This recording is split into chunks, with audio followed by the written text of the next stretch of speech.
फिर रात इवन सोते हुए लोगों का माइंड हाइपर एक्टिव हो जाता है और कोई गाना चलने लग जाता है या कोई सीन्स चलने लग जाते हैं मूवी के या गेम के सीन्स चलने लग जाते हैं। ठीक है, हम सब बहुत एंग्शियस जनरेशन है, हम में एंग्जाइटी बहुत हाई लेवल की है हमारी जनरेशन में। ठीक है, हम में स्ट्रेस बहुत हाई लेवल का है और साइलेंस को प्रैक्टिस करना हमने छोड़ दिया है। तो machines will rule the world और मशीन्स लड़वाएंगी इंसानों को आपस में, मशीन्स ट्रस्ट उठाएंगी इंसानों का एक दूसरे से, और वो हो रहा है। मैं आपकी इज्जत क्यों करूं, आप मेरी इज्जत क्यों करें?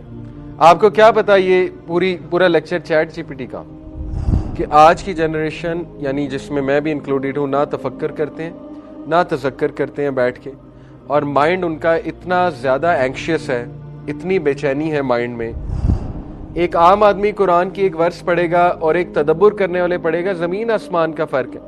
तदब्बुर करने वाला वो पॉइंट्स निकाल लेगा कि आम आदमी को नज़र ही नहीं आ रहा होगा वो चीज़। हम ऐसे दौर में रह रहे हैं जब माइंडफुलनेस पे बहुत बात हो रही है और मेडिटेशन पे बहुत बात हो रही है, और उसकी वजह बुनियादी आप सबको पता है कि हम साइकोलॉजिकली इतनी स्टिमुलेटेड जनरेशन है कि हमें साइलेंस पसंद ही नहीं, और बल्कि साइलेंस जो है वो हमें खाती है, खाने को दौड़ती है। जबकि इट इज़ अ फैक्ट कि great minds only develop in silence. नबी सल्लल्लाहु अलैहि वसल्लम देखें गारे हिरा क्या करने जाया करते थे, साइलेंस प्रैक्टिस करने, ऑब्वियसली सॉलिट्यूड को प्रैक्टिस करने। तो हम इतने साइकोलॉजिकली स्टिमुलेटेड जनरेशन है कि हर वक्त हमारा ब्रेन स्टिमुलेटेड है because of the constant sounds, music और वो अजीबोगरीब चीज़ें जो हम देखते हैं, जो बच्चे गेमें खेलते हैं। आप देखें कि घर में हर वक्त टीवी चल रहा है, तो जब टीवी चल रहा है घर में हर वक्त, तो उस पर खबरनामा भी चल रहा है या ऐड भी चल रहा है, तो म्यूजिक चल रहा है, यानी हर वक्त हम म्यूजिक सुन रहे हैं। All the time we are surrounded with music, और काफ़ी ऊंची आवाज़ में टीवी चल रहा होता है। इसी तरह हम कहीं ट्रैवल कर रहे हैं तो हमें साउंड चाहिए, हमें म्यूजिक चाहिए, गाड़ी चलाते हुए हमें साउंड चाहिए, इवन हमें एक्सरसाइज करते हुए कोई साउंड चाहिए। तो मैं आपको बताना ये चाह रहा हूँ कि इसकी वजह क्या है। इसकी बुनियादी वजह यह है कि हम अनरेस्ट पे हैं, हमारा माइंड और हमारा हार्ट और हमारी सोल तीनों ही अनरेस्ट पे हैं, और हमें चैन चाहिए, हमें इत्मीनान चाहिए। तो ये चैन और इत्मीनान आज के दौर का बहुत बड़ा टॉपिक है। इसीलिए पॉजिटिव साइकोलॉजी में पूरा एक चैप्टर डेडिकेट किया गया है माइंडफुलनेस को। माइंडफुलनेस बेसिकली क्या है?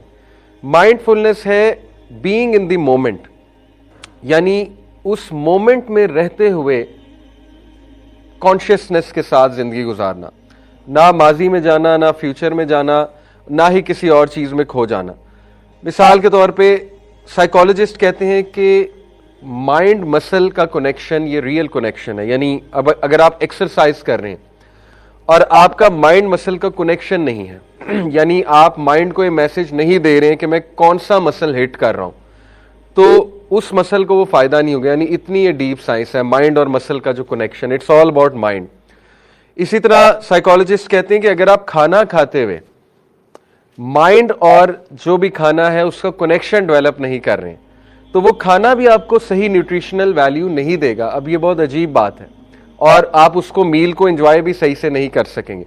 तो देखिए माइंड का बहुत रोल है, बट अनफॉर्चुनेटली हमारा माइंड हर वक्त बिजी है। इवन नमाज पढ़ते हुए भी हमारे जहन में बहुत से साउंड्स चल रहे हैं, यानी इवन म्यूजिक चल रहा है, गाने चल रहे हैं। नमाज में जब हम खड़े होते हैं तो आवाज़ें चल रही हैं, अंदर की आवाज़ें हैं या ब्रेन में जो भी है ख्यालात वो चलना शुरू हो जाते हैं।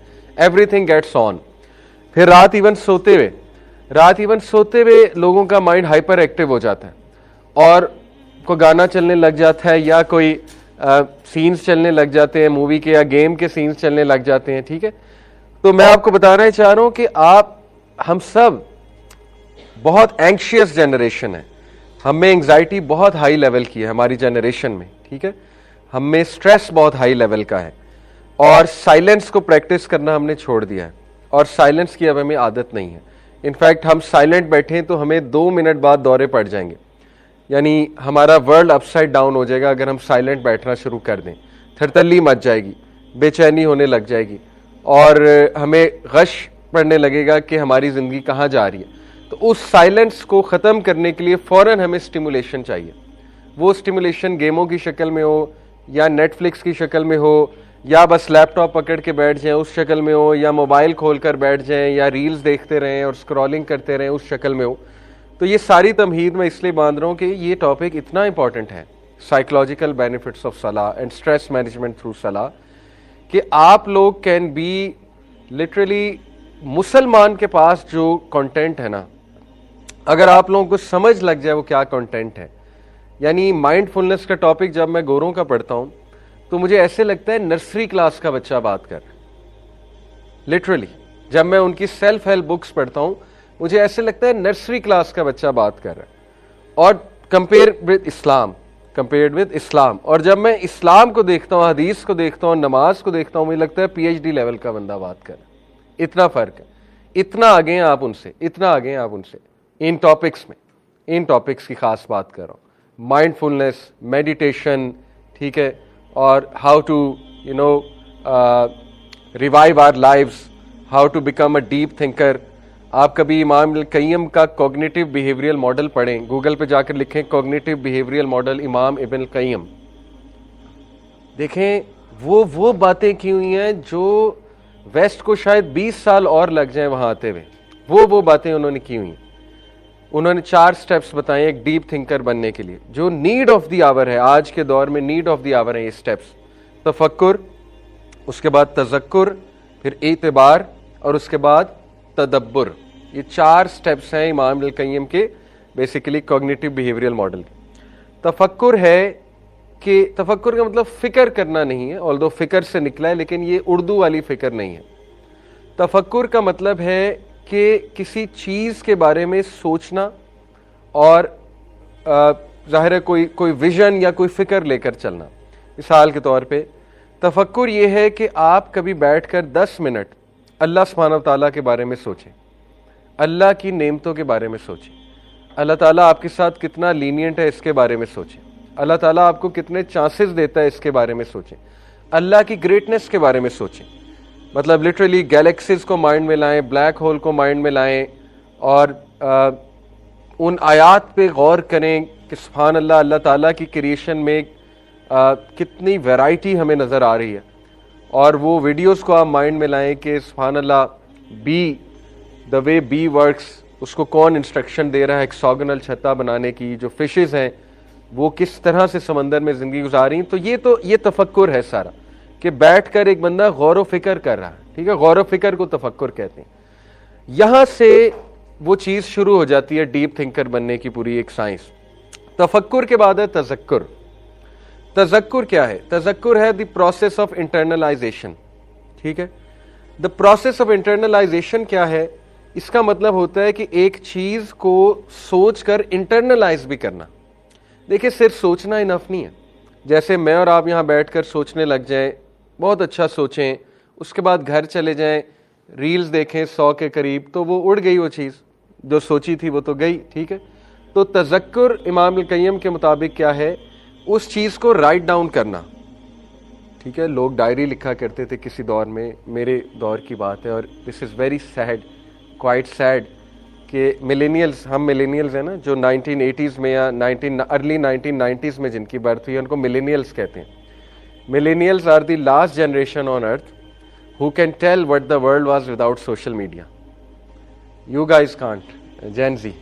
जेन जी ने आंखें ही सोशल मीडिया के और स्मार्टफोन के दौर में खोली।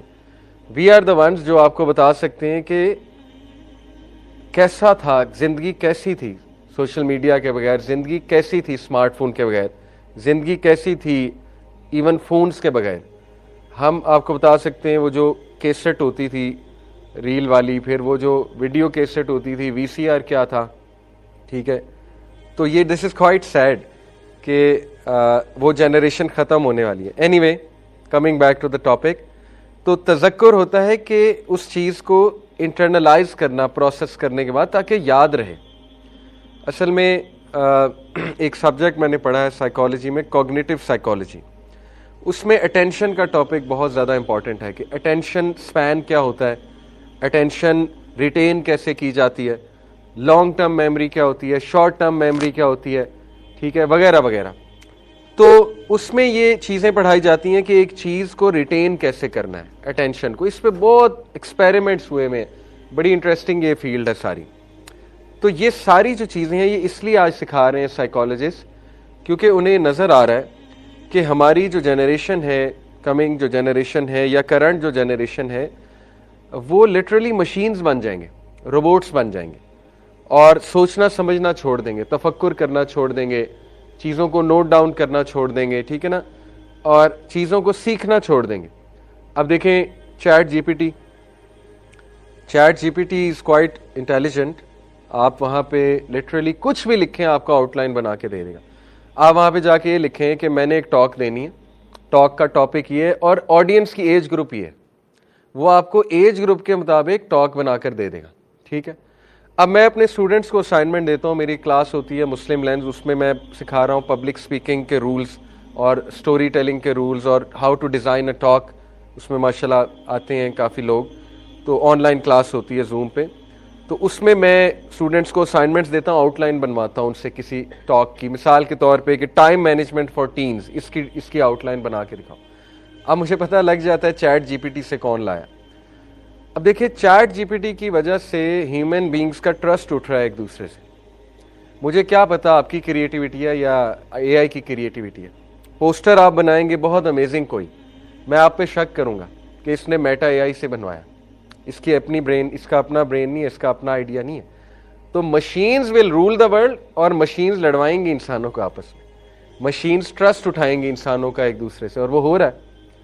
मैं आपकी इज्जत क्यों करूं, आप मेरी इज्जत क्यों करें? आपको क्या पता ये पूरा लेक्चर चैट जीपीटी का, आपके पास कोई गारंटी है? साइकोलॉजिकल बेनिफिट्स ऑफ सलाह हो सकता है चैट जीपीटी का लेक्चर हो, है नहीं इंशाल्लाह, ठीक है, मेरा ही है। लेकिन शक तो आ सकता है ना कि ये तो वहां से बना लाए, इनका क्या कमाल है, ये तो पोस्टर भी वहां से बना लाते हैं। तो वो जो एक एप्रिसिएशन थी कि यार इसने बुक पढ़ी है, बुक पढ़ के इसने पॉइंट्स एक्सट्रैक्ट किए होंगे या इससे बड़ी मेहनत की है, ये कमाल का ब्रेन है इसका। तो ये डेंजर्स हैं कमिंग दौर के, metaverse, chat GPT, Aahista Aahista और टर्मिनेटर मूवी सच होती जा रही, अगर किसी ने देखी है पुराने दौर में। तो वो मशीन्स जो है वो ह्यूमैनिटी को डिफीट कर देंगी, ह्यूमन क्रिएटिविटी को डिफीट कर देंगी।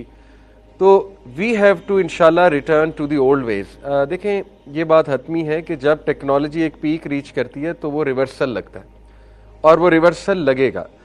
हम जल्दी लगा लें तो अच्छी बात है, ऐसा ना हो कि हम उस फितने में इतना शिकार हो जाएं। But we need to teach our generation how to use technology. तर्क तो कर नहीं सकते, ऑब्वियस सी बात है, बट ये कि वी हैव टू टीच। तो बहरहाल ये सारी बातें मैंने आपसे इसलिए की, तज़क्कर, तफक्कुर, कि आज की जनरेशन यानी जिसमें मैं भी इंक्लूडेड हूँ, ना तफक्कर करते हैं ना तज़क्कर करते हैं बैठ के, और माइंड उनका इतना ज़्यादा एंक्शियस है, इतनी बेचैनी है माइंड में, और बेचैनी की वजह क्या है? Psychological stimulation, highly stimulated by sounds, by music. जो म्यूजिक हम सुनते हैं वो इतना स्टिमुलेटिंग है कि लिटरली वो एक बंदे को पागल कर सकता है वो म्यूजिक। और जो लोग कॉन्स्टेंटली, ये जो शॉपिंग मॉल्स में लोग होते हैं और कैफेज में लोग होते हैं जिनकी 9 आवर जॉब है और 9 आवर म्यूजिक सुन रहे हैं, तो उनकी मेंटल हेल्थ की तो धज्जियां उड़ी होती हैं। कई लोगों ने मुझसे शेयर भी किया है, ठीक है, जो होटल्स में काम करते हैं, शॉपिंग मॉल में हर वक्त म्यूजिक चल रहा है, तो उनको तो नींद भी नहीं आती, इतना स्टिमुलेशन हो चुकी है उनकी। एनीवे, तो ये इनका सोल्यूशन क्या है? ये टॉपिक्स इनका सोल्यूशन है कि आपने मेडिटेशन की तरफ वापस आना है, माइंडफुलनेस की तरफ वापस आना है, आपने अंदर जो है वो पेशेंस लानी है, कंपोजर लाना है, आपने साइलेंस को प्रैक्टिस करना है, ठीक है। तो तफक्कुर, तज़क्कुर, इंटरनलाइज करना है चीज़ को, नोट डाउन करना है, फिर एतबार है, मज़ीद उसको हाई लेवल पे जाकर सोचना है, जो मैं सिखाऊंगा इंशाल्लाह आज, और फिर तदब्बुर होता है। अल्लाह ने कहा ना, अफला यतदब्बुरूनल कुरान, क्या ये कुरान पर तदब्बुर नहीं करते? देखिए, तदब्बुर तभी होगा जब आप एक डीप थिंकर हैं, वरना तदब्बुर हो ही नहीं सकता। एक आम आदमी कुरान की एक वर्स पढ़ेगा और एक तदब्बुर करने वाले पढ़ेगा, ज़मीन आसमान का फ़र्क है। तदब्बुर करने वाला वो पॉइंट्स निकाल लेगा कि आम आदमी को नज़र ही नहीं आ रहा होगा वो चीज़, ठीक है। तो ये टॉपिक्स बहुत इंपॉर्टेंट हैं और नीड ऑफ द आवर हैं कि हम नमाज को बहुत केयरफुली समझें, और नमाज इज़ द सोल्यूशन। ये बात नॉन मुस्लिम्स को शायद 10 साल बाद समय लग जाए, 5 साल बाद लग जाए, लेकिन हमें अभी समझ लेनी चाहिए कि नमाज इज़ दी ओनली सोल्यूशन। आज के हसल बसल के दौर में और स्ट्रेस के दौर में हमने अपनी नमाज पे मेहनत करनी है।